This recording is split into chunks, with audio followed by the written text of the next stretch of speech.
Hey McGinn, welcome back to our read alouds. It's Mr. Lohn. We have reached the final week of the 2021-22 school year. It's hard to believe.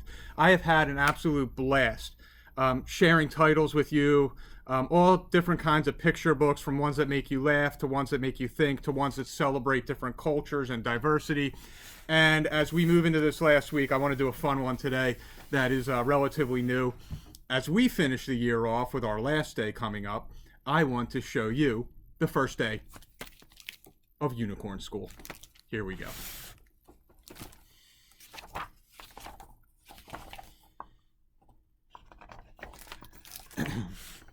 Millie squealed after weeks of waiting. The letter finally arrived. Millie was officially accepted to Unicorn School. She was thrilled and completely terrified.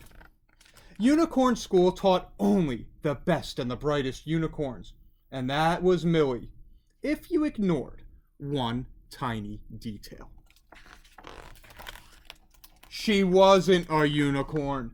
She was a donkey in a party hat. So maybe she had sent a misleading picture, or two, or three, with her application. She considered not going.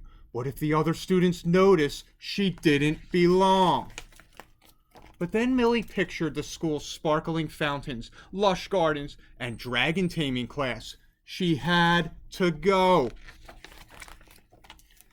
On her first day of school, Millie put on her hat, fluffed her mane, and whispered, "I can do this." Then she trotted through the gate. First day of Unicorn School. The other unicorns all looked so well groomed. Their hooves glittered like diamonds, their manes shone in the sunlight, and their horns were polished and sparkly. Millie was so distracted that she bumped right into a big unicorn with an extra sparkly horn. "I'm sorry," said Millie. "Move it," the unicorn cried, and then she gave her an odd look and stomped away. Millie panicked. Was her horn crooked? As she tried to check, she crashed into another unicorn. "Back off," he cried. And another one. "Get off me," she bleated. And another. "Not so rough," he barked. One unicorn just spat.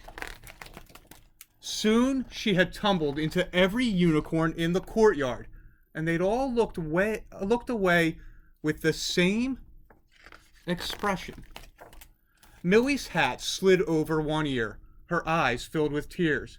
She should have known this wouldn't work. She wasn't a unicorn. She was a donkey, and that's all she'd ever be. She plodded toward the gate. Millie turned around for one last look. But just before she opened the gate, she noticed something. Everyone's horns were crooked.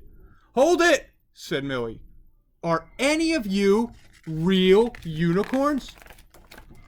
They baaed and hooted and mooed, but no one would speak. Finally, "My horn's an ice cream cone," one horse confessed. "Mine's a toilet plunger," said a goat in a wig. "I painted it with nail polish." "I glued sequins on a traffic cone," said a cow, "and added hair extensions."